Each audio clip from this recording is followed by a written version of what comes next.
Hey, good evening, everyone, and welcome to another edition of Let's Talk About It. This is Susan Johnson, and I'm here with my co host, Dennis O'Brien. And boy, do we have a fabulous guest for you today. We have my former speaker, Joe Arasimowicz, and we are so pleased to have him here to talk a little bit about the end of session, what happened during session, and we're going to have a great conversation about all the details, right, Dennis? Absolutely. I want to talk to Joe about a lot of things. And, I want to talk about if he misses coaching football. Yeah. Hey, Joe, welcome to the show. Thanks. Hey, guys. Thanks for having me on. I've heard of Johnson Family Vacation, but, now I'm on the Johnson Family Radio Show with Dennis O'Brien, too. This is awesome. Actually, it's the O'Brien Family Radio Show with Susan Johnson. Well, we'll fight about that later, honey. I'm wearing a hat for the Little League team we sponsored when I coached for all those years, O'Brien and Johnson. I got it on right now. And, we're a team. And we work together quite well, but it's not perfect. Top billing is top billing. Well, I'm the senior member. Anyway, great to have you back on the show. You were on a few months ago.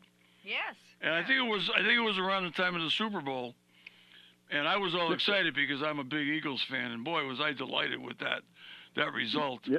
You were surprised, right? I did. I didn't know if they'd be able to really pull it out. I guessed correctly that they were going to try to stop the running game with Barkley having such a phenomenal year. Yeah, they did. And your quarterback stepped up and delivered the win in the air, which was great. Well, they have their team was pretty solid on offense and defense all around. And I think regular Eagles fans who watched most of the games like me, I knew that. But you know what, Mahomes. Hey, it's tough to beat Mahomes. Yeah, he just understands what it takes. The special players always do when it's crunch time and it's on the line. They have that extra gear, that extra mental ability just to continue to do what they do. You saw it with Brady. You see it with Mahomes. I bet you're hoping that you see it with your team moving forward, especially Saquon. Yeah, I mean, Hurts seems to be getting better. I mean, he when he first came up, when he first became a starter, he was kind of reluctant to throw to the middle of the field, and he's grown a lot. And he came up mostly as a running quarterback. But anyway, enough about that stuff. But you're not coaching anymore. I got to hand it to you. You've given up some really good jobs. You were Speaker of the House of Representatives, and also the coach of the Berlin Redcoats, a great football team. I actually signed up to be a member of that Berlin Redcoats group because of you. And I know, and I saw the thumbs up on some of the stuff I was posting. I really appreciated that. Yeah, I enjoyed that, and I stay in touch with New Britain really well. I was on the.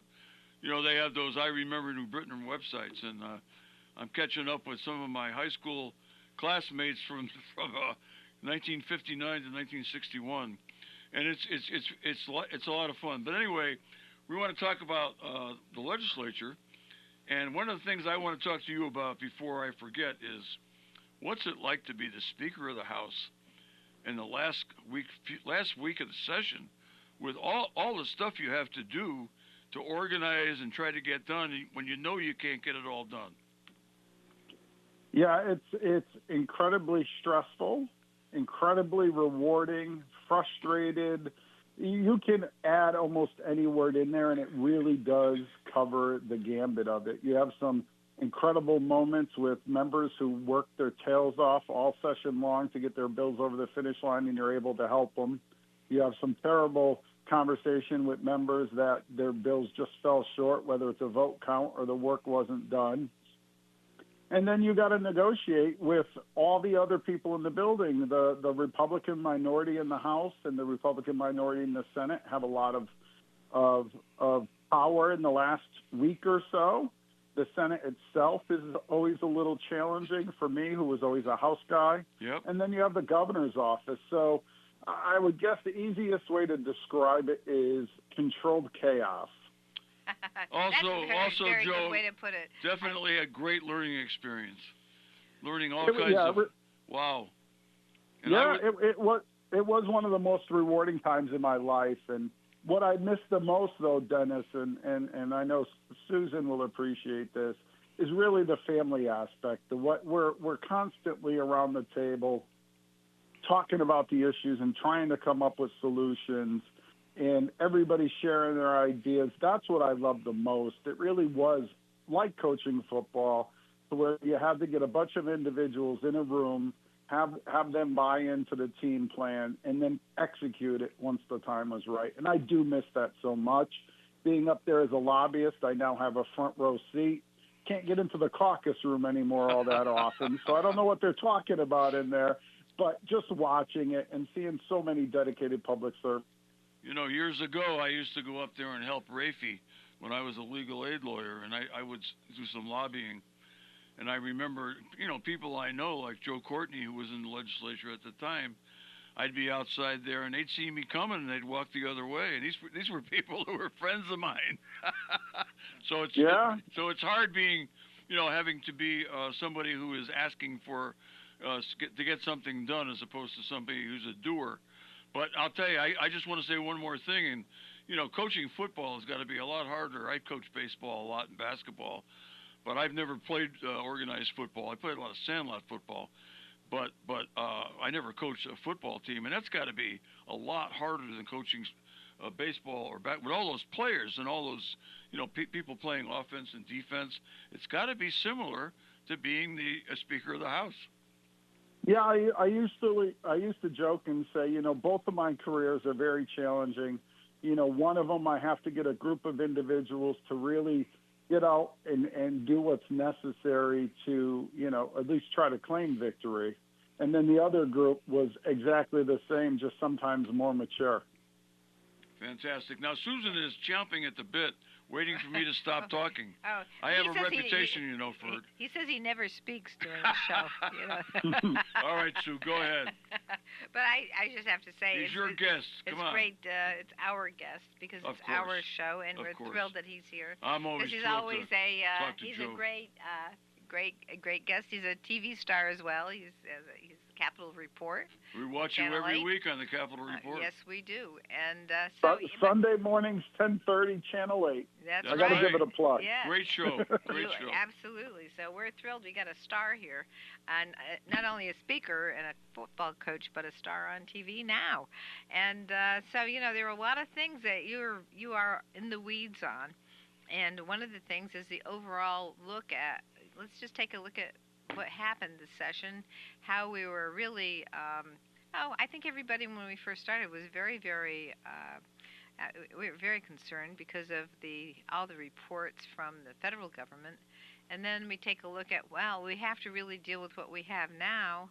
And so we kind of operated the whole session based on you know, what we have now, and hopefully we'll continue to get those resources, provided now the Congress, the budget from Congress has been, will take huge amounts of money from us, but it's in the Senate now, and I think that we're going to have to take a look at what we get when that finally passes. But, I mean, is that your sense of how it kind of went? Yeah, I really felt as though the Trump administration within the first, you know, let's go 3 months, there was a lot of mixed messages. Nobody was really clear what direction it was going to finally land in.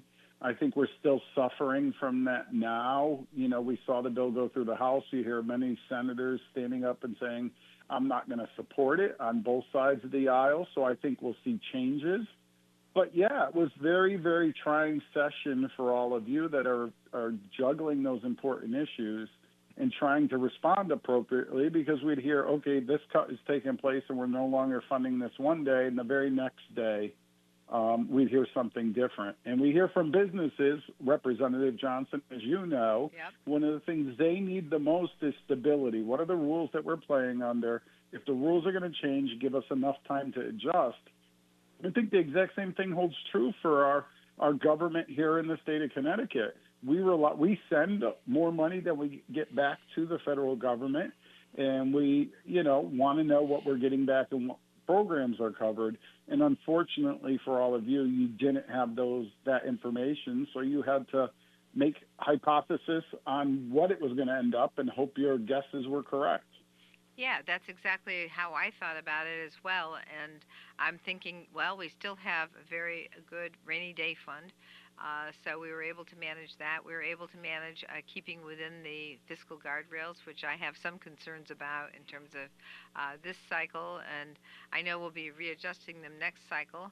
So I'm hoping to be able to have some flexibility because, as you know, when they were originally put into effect, all the distressed municipalities were outside the spending cap, and now since 2017 they're inside the spending cap. So I'm hoping that not necessarily the distressed municipalities, but maybe the education budget, which we got a little bit of increase, and we had the select committee on special education, and so hopefully we'll be able to make sure we take care of the kids, and I think we started to do that this session. Was that your take?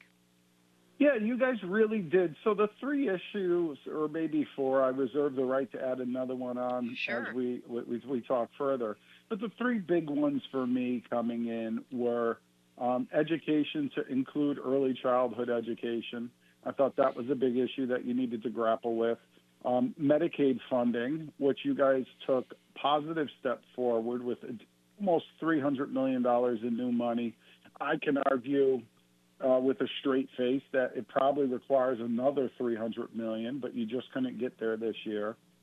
And then the utility costs. And, I happen to now work with Eversource in a role to try to get to the table and take some of the pressure off the ratepayers. And we made some progress this year on that note, but I think more importantly, it was the first year in quite a few years that we had an open, honest, fair negotiations and discussions about the issues. And I'm actually really excited to get back next session and continue that work. And hopefully we can do some in the off season. So early childhood and education, yes, you made progress. Special education and the early childhood. Medicaid, you got about, others may differ. And then the utilities and the cost of energy, gas, everything here in the state of Connecticut, I think we made a little bit of progress, but we are in a good position moving forward to do more. Yes. Those were the 3 big ones for me this year. They were my 3 big ones as well. I mean, as you know, I sat on the Select Committee for Special Education. I never left the Education Committee since I've been there in 2009. And, of course, we worked, and we finally, in 2017, when you were the speaker, finally got them to, got everybody to agree that we need to fully fund all the towns under the Education Cost Sharing Grant. And this time we were able to add special education to the Education Cost Sharing Grant and put some more money into the Excess Cost Grant, which comes into effect after all the money is, after the district meets for a particular student 4 times the per pupil cost, so 4.5 times the per pupil cost. So yeah. So we were able to do that, and I think that that's a big deal because I don't think we stress enough, and this is one of the things that really, for me, is a big deal, that if you give more money to education to all the towns, guess what? Your property taxes go down.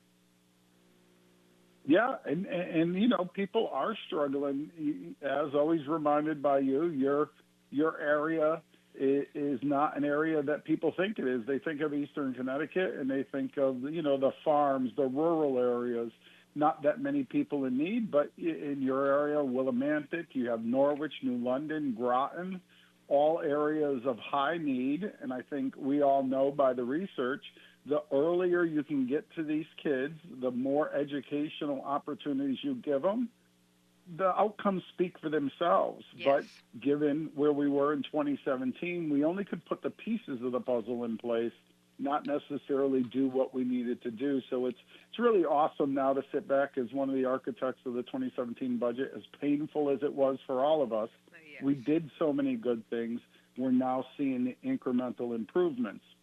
Exactly. I think we also have to be careful that, we're not just sending the money untethered, that we're going back and we're looking at the results, not just test scores, right? That's only one indicator. Are these kids prepared and ready to go out into the real world upon graduation and go to a tech school, maybe just start working right away. Maybe they go on to college.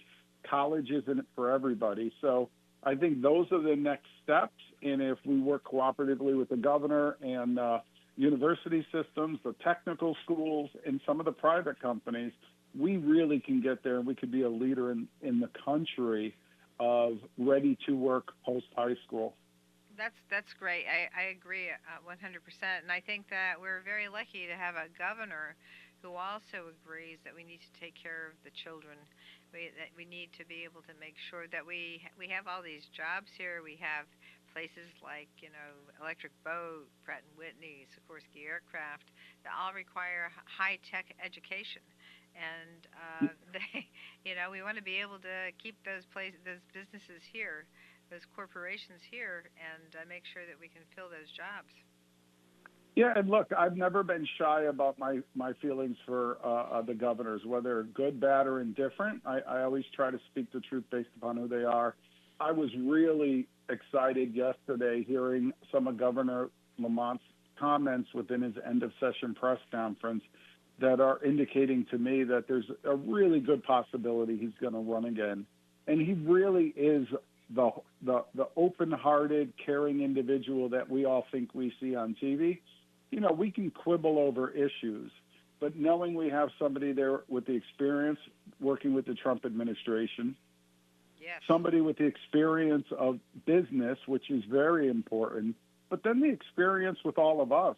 I think he'll be the first one to tell you what he's learned in his first, 6.5 years in state government has really changed his view that he understands the crucial role the legislature plays. He understands the crucial role the municipalities play in all of this.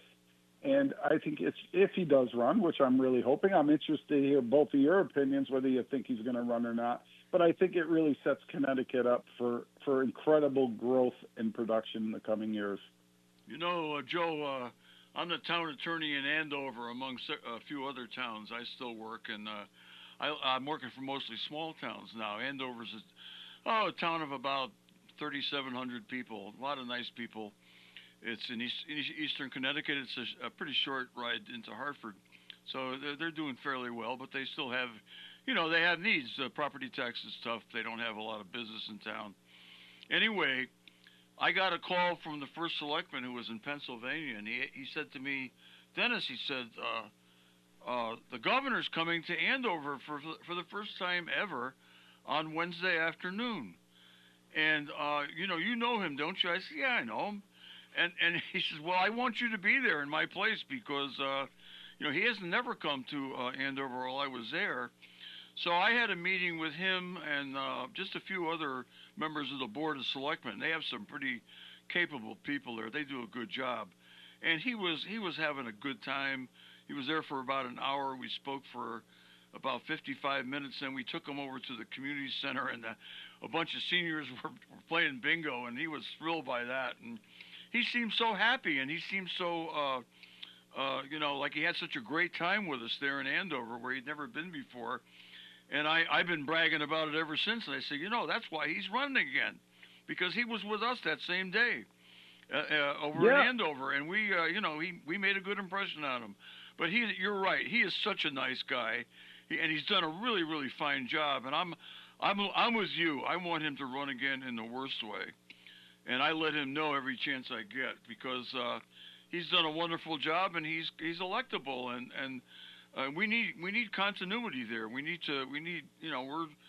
got issues, and I think we're doing a good job of dealing with them at the Capitol, in the legislature, and whatnot. But we need the leadership that he provides. He's able, as you said, he's able to work with everybody in both parties and in business and everything else. And I was just a little concerned that he might be thinking about it after 2 terms, but I was convinced after sitting down with him, right across from him for an hour, that he was ready to go. And then he Then he announced it, and I saw it in the paper and in the Connecticut Mirror, and I said, "My God, that's because he went to Andover." I'm willing to take credit. So. Well, I agree with Dennis. I think that the governor his experience is going to be really necessary as we move forward through these very difficult and very weird times on the federal level. And to have experience, know how it works, know the impacts of all these different things that we've been dealing with over the years, I think experience is a very, very important factor. And experience from someone who does get on with the business community and does understand the problems of communities like ours.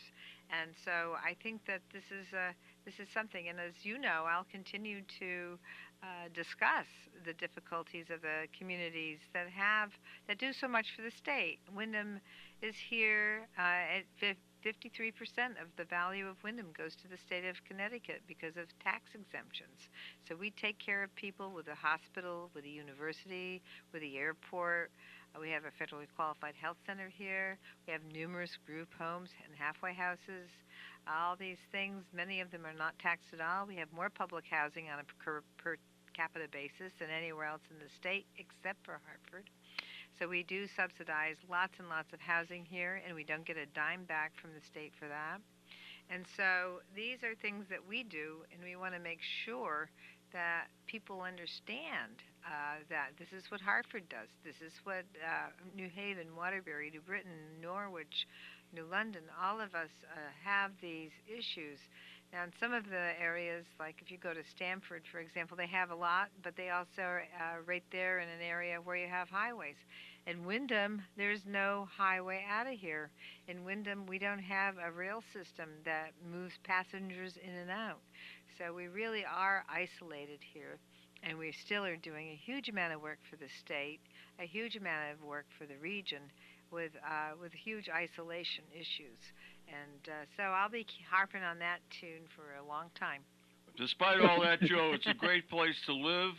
It's like a mini New Britain, except that we're close. You got UConn right up the road. We're about 12 minutes from Gamble Pavilion, and I was the town attorney up there for 14 years. This is a great place to live, a lot of great people, and we are a town that welcomes everybody, just like New Britain. And you know, I love it here. I just wanted to say one thing. We got to take a commercial break now, but I wanted to say one thing. I have always known you to be an advocate for children, for young children, for early childhood education and whatnot. And I want to thank you so much for that. When Susan first went to the legislature in 2009, you know, we talked a little bit among the two of us, work partners, O'Brien and Johnson, about what committee she'd like to be on, and we both agreed the committee that she needed to be on, most of all, was education.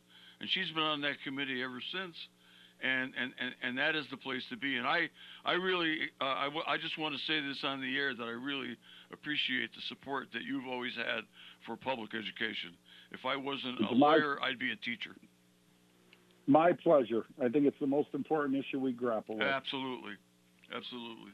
Okay, well, this is Susan Johnson. I'm here with my co-host Dennis O'Brien and our very special guest this evening, former Speaker Joe Arasimowicz. We will be right back after these messages. Hey, welcome back, everyone. This is Susan Johnson. I'm here with my co-host Dennis O'Brien and our very special guest this evening, our former Speaker Joe Arasimowicz. So yeah, we're really very, very pleased to have you here. And I know that we've been talking a little bit about what happened this session, and I just want to move over a little bit from education over to the Medicaid budget, because it's something that hasn't been increased at all. And we kind of left some money on the table back in the day because every time we increase it, we get an increase in the match from the federal government. And our providers have been missing out on increases for several years now. So I'm really pleased to see that we are increasing that. And of course, we're a little bit concerned because, as everybody's heard, that they're looking to maybe cut back on the Medicaid program. Yeah, and the Medicaid program, just to be, try to be as clear as we can for the folks listening at home, it really is all-encompassing. Yes, it does cover low wage earners in the state. It provides health care insurance.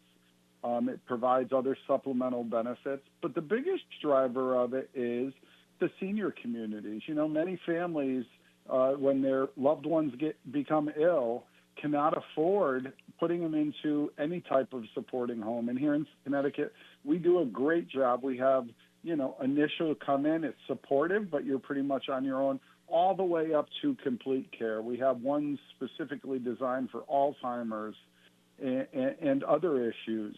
So we do a great job, and the majority of the Medicaid money we spend is in those areas.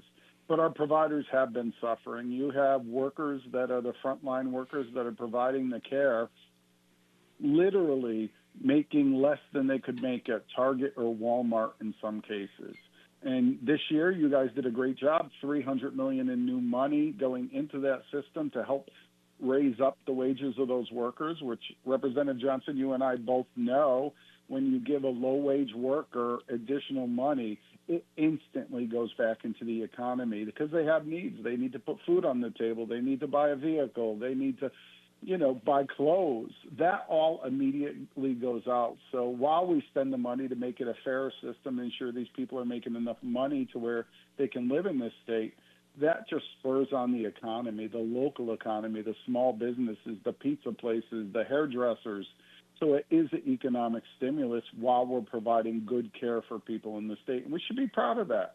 Absolutely. You made me think again of another aspect of the budget, which was the earned income tax credit that we added for families that have child care issues. And so the earned income tax credit was increased for the families who have needs. And the last time I looked at the data, we were getting about $4 million back here that gets spent right here in the community of Windham. And it's the same with all the local communities. When we have extra funds like Medicaid funds, when we have extra funds like the earned income tax credit, it gets spent in the town, and it really helps expand the tax base in the town you're living in. So it's a really excellent point that you just made there. Excellent. Yeah. Yeah. So I'm thrilled that we're going to get some more Medicaid monies. It's been an area I've focused on almost since I've been at the Capitol. I'm on the Human Services Committee now, and the co-chairs are doing an excellent job. Jillian Gilchrist and Senator Matt Lesser both are doing great jobs with that. And we had that 4-year study that finally went into effect that showed that we were paying less than just about every single state in our area. So, and that's not good for our providers. So I'm really pleased that we're able to take care of the Medicaid situation. Now, moving on to the energy bill, we have some good ways of saving money in the energy bill. And I have to go plug some of the work that I did in section, 5, 6, and 7 or 8 of that bill, where I have geothermal as a major portion of that bill, and I'm thrilled that it was taken seriously this time, and that we are in a situation now where there's going to be more work being done in the area of geothermal. When you look at energy, you got to look at what you have for resources, and geothermal has not been tapped into, no pun intended, but we have to. That's one of the things that I was quite pleased about. So, yeah, but there are other aspects of the bill. And you want to go into some of those details? Yeah, let's talk about the one that's really gotten the most headlines over the past year. It was, I think, poorly named public benefits, and, that had a stigma with it. But let's talk about really what that is. It is looking at those alternative energy sources. And at this point in time in the technology, we have to subsidize them, right? Whether it's wind, solar, geothermal. Right now, the technology is new, so it's more expensive. As it progresses, it will get to a better price line. But we're able to take some of that portion off, and we're going to bond for it, look at it over the next 3 years, and decide what's going on. So you're going to see an instant reduction almost in your energy bill. Is it going to be as much as it could be? No. But what was most important about this session, and I have to give credit across the boards, the majority of the regulators came to the table in an open, honest format and shared what their concerns and thoughts were. The governor's staff, specifically Johnny Dock, and then the House leadership on both sides of the aisle. Kimmy Grove from the Speaker's office was absolutely amazing, working 18-hour days, constant meetings. We got people to the table.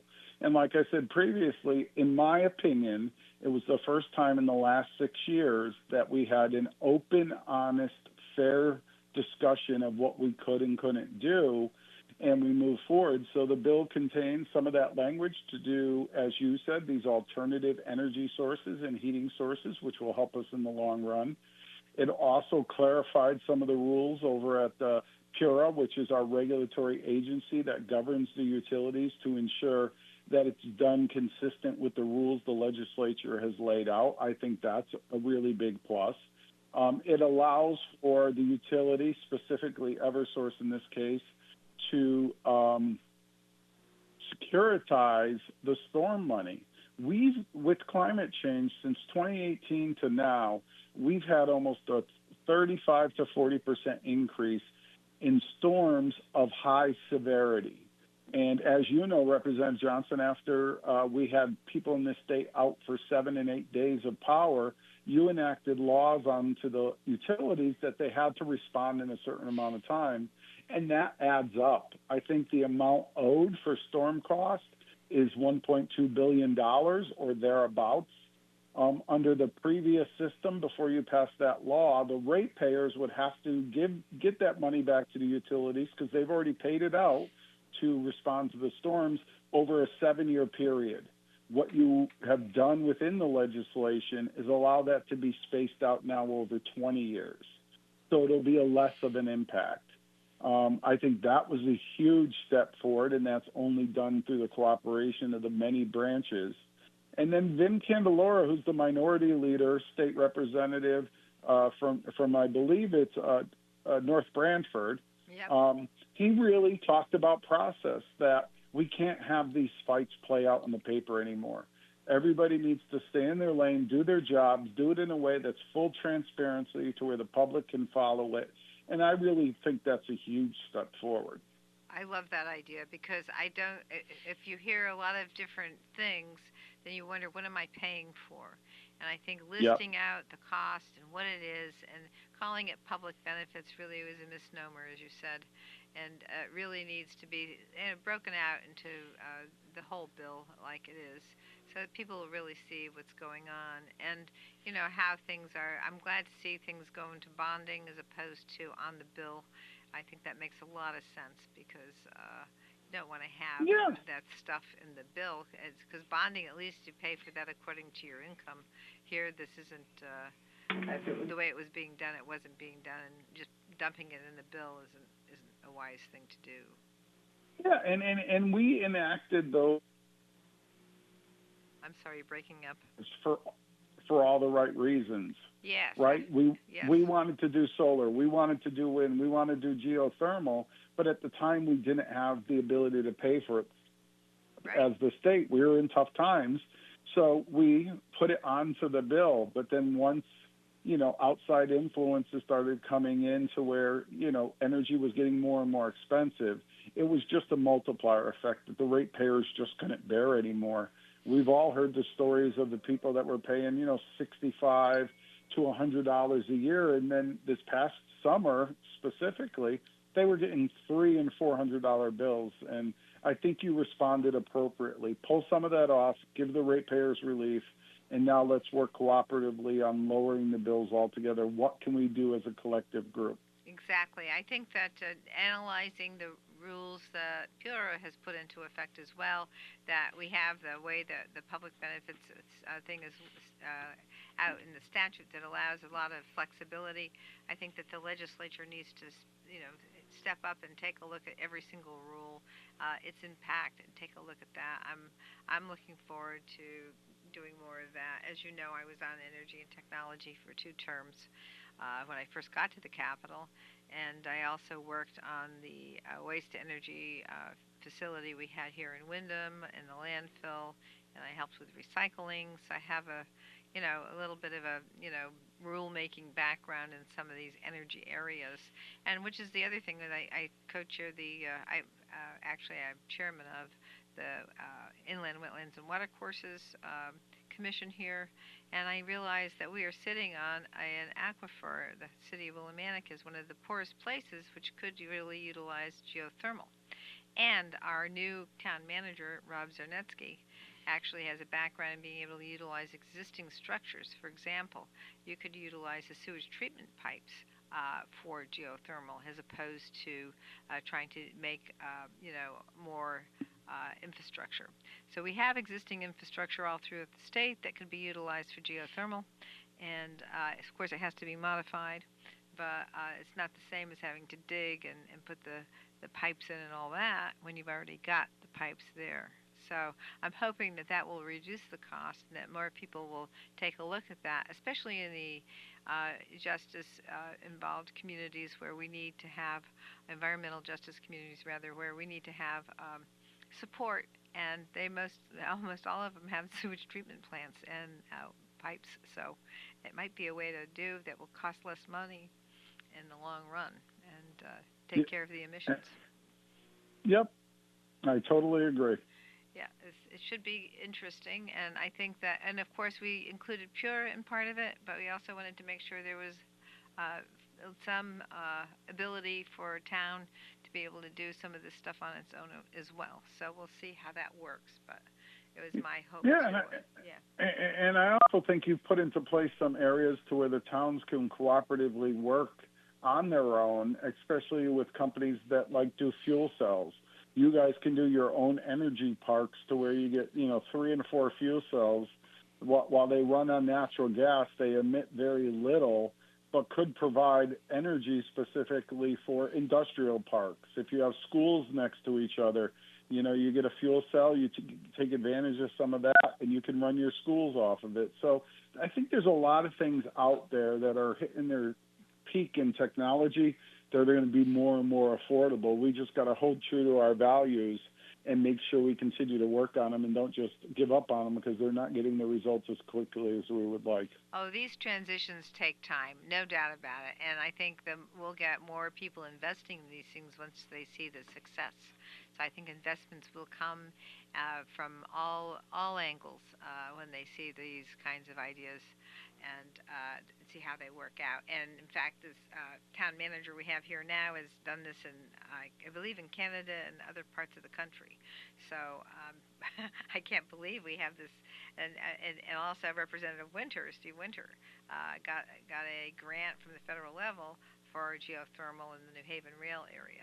So it's happening, and it's going to be great. And I'm sure that there'll be a lot of participation from all the groups involved. Eversource, everybody will be working at this, I think, in the future. Well, this has been such a fascinating discussion between the two of you on energy, and I know so little about it. I'm going to have to listen to the show again to make sure I don't miss anything, to make sure it gets drilled into my old brain. And this is great. I really, one of the things I do, because I work at home, Joe, and every once in a while I'll walk by, I'll go back into the house. I work out of my garage. I'm a garage lawyer. We have a nice garage, a nice big garage. Anyway, with room for me and my computer, and a couple of cats, 3 cats. And anyway, he walks through the house, and I'll watch the discussions at the legislature for a while, because after a while, sometimes you get somebody up there who is not worth listening to. I'll be honest. But there's an awful lot of really interesting discussion, and it's great to hear the kind of discussion I just heard from you two, because what a great learning experience it is for the public to be able to have. CTN is great, to be able to have that on television. It's not something you can watch for 12 hours or anything like that, but it is really good, and it's good for people to know what's going on there, and also to appreciate that governing is not easy. It's really hard. No, and I have the benefit. I have obviously the TV show. I'm up there, and then we get a lot of school classes come up, and we have a lot of other business groups that come up. And my message is the same to all of them. And even with what's going on at the federal level, Your Breaking up again, Joe. candidate. Oh, I'm sorry. I think your job before the election Yep. I'm sorry. You're breaking up again. is to dig into the candidates and find about them. What's their experience? What do they have to offer? If you can get into a conversation with them, that is the absolute best. So you're judging for yourself. You make your decision, you cast your vote, but your job doesn't end there as being a good citizen. You got to watch. You got to be clued in. You got to hear how they're voting on issues. If you have an opinion, engage. Call them up. Meet them for coffee. We can't be just silent bystanders right after we vote. Good, bad, or indifferent, they're doing a good job, let them know. If they're doing something you disagree with, have a meeting with them. Give them a chance to explain why they've decided to do what they've done. Then weigh it out. I mean, we have to be more active in our government if we expect our government to do the right things. Because the only way they do the right things is hearing from us. That's right. It's We have so to true. I mean, one of the things that we are able to do is listen to our people, listen to the people that we have hearings with, and try and make policy. None of us can come up with every single idea on our own. We're down to our last 45 seconds, Joe. I want to make a few final remarks. Yeah, look, I love the opportunity to talk to folks about state government. I can't tell you how much I appreciate the job you and your colleagues do. Many great freshmen are coming in each and every cycle. It's just getting better and better. Your leadership, especially in the House, is amazing. I just can't thank you all enough for the time and dedication you put in for the citizens of the state. Well, thank you so much, Joe, for being on the show. We really, really appreciate your interest in the state, and having somebody with your experience working with us at the Capitol is so important. So we really, really appreciate everything you do. hope you come back again soon, Joe, and be on the show. It's great to have the people of the Willimantic area get an opportunity to listen to you, talk about your things that you do and things that you've done, and the interacting with Susan and talking about all these great issues. Thanks a lot. Thank you for having me. You guys have a great weekend. You too. You too. Take care. Bye-bye. Okay, bye-bye.